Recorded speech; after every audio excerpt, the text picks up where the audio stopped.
بسم اللہ الرحمن الرحیم۔ السلام علیکم۔ ہندوستان میں سومناتھ کا مندر پورے ہندوستان کے لوگوں کا مرکز تھا۔ یہاں پر میلوں سفر طے کر کے لوگ آیا کرتے تھے۔ یہاں پر سونے کے بنے ہوئے بت اور مورتیاں بھی نصب کی ہوئی تھیں، اور اس مندر کی ایک خاص بات مورتی کا ایک خاص جادو تھا، جس کی وجہ سے بڑے بڑے لوگ اس کی طرف متوجہ ہوتے تھے۔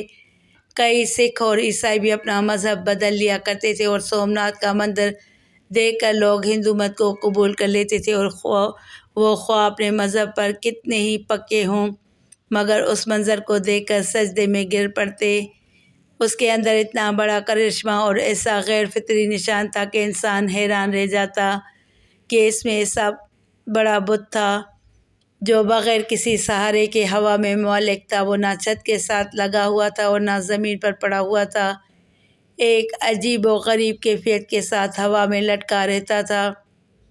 لوگ جب وہاں پر آتے تو اس کو دیکھ کر حیران رہ جاتے۔ پھر ہندو پنڈت خوب کمائی کیا کرتے تھے کہ اس خاص بت کے لیے پیسے دو اور ہیرے جواہرات اس پر چڑھاؤ تو تمہاری تمام مشکلات حل ہو جائیں گی، تمہارے مسائل ختم ہو جائیں گے۔ یہ ایک بہت بڑا دیو ہیکل بت تھا جس کا پیٹ بہت بڑا تھا۔ اس کے منہ کے ذریعے سے ہیرے جواہرات اس کے پیٹ میں ڈالے جاتے تھے۔ پھر جب مندر خالی ہو جاتا تو 2 یا 3 ہفتوں کے بعد اس مورتی کے پیچھے کمر کے راستے سے ایک دروازہ تھا، جس کو کھول کر اس سے سونا چاندی کے زیورات کو نکال لیا جاتا تھا، مگر لوگ یہی سمجھتے تھے کہ ہمارے دیے ہوئے خزانے بھگوان کے پاس پہنچ جاتے ہیں اور بدلے میں بھگوان ہمارے مسائل کو حل کر دیتے ہیں۔ سلطان محمود غزنوی نے اس علاقے کو فتح کیا۔ جب وہ اپنے مفتوحہ علاقے میں سے اس مندر میں پہنچے تو بلا جھجک بتوں کو پاش کرنا شروع کر دیا۔ بڑی کلہاڑیوں سے بتوں کو گرایا جا رہا تھا، اور سلطان محمود غزنوی بھی تلوار سے بتوں پر وار کر رہے تھے۔ ابھی آدھا مندر ہی بتوں سے پاک ہوا تھا کہ بقایا کو دوسرے دن پر چھوڑ دیا گیا۔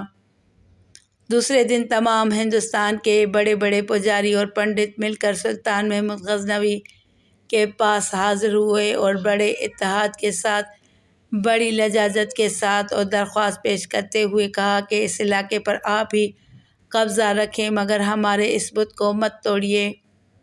اس کے بدلے ہم آپ کو پورے ہندوستان کی دولت دینے پر آمادہ ہیں۔ سلطان محمود غزنوی کا ایک وزیر آپ کے قریب آیا اور کہنے لگا کہ یہ پیشکش بہت بڑی ہے، کیونکہ ہم نے بہت سارے بتوں کو توڑ دیا ہے، صرف ایک بت کو چھوڑ دینے میں کوئی حرج نہیں۔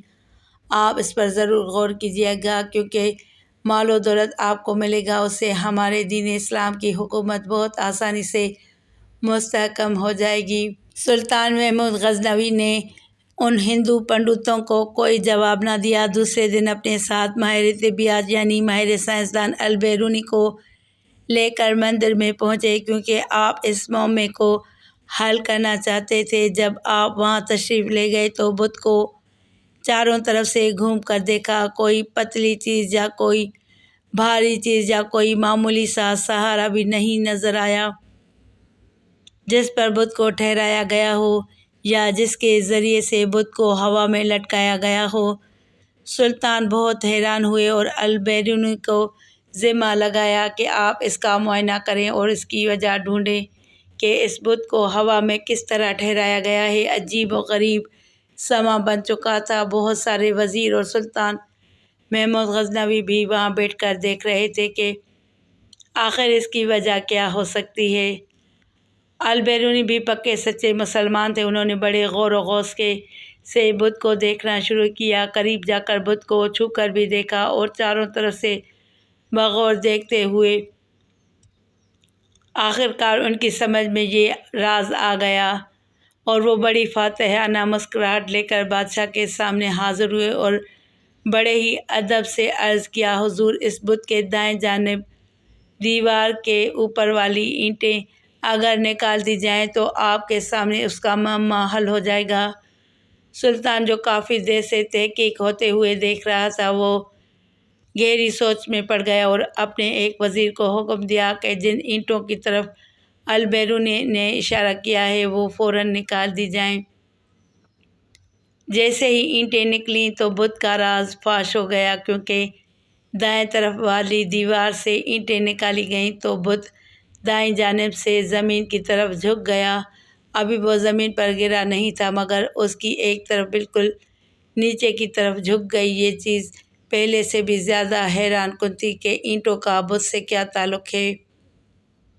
سلطان نے البیرونی کو بلا کر پوچھا کہ اس پہیلی سے ذرا پردہ اٹھائیے اور ہمیں بتائیے کہ آپ تحقیق کی گہرائی تک کیسے پہنچے۔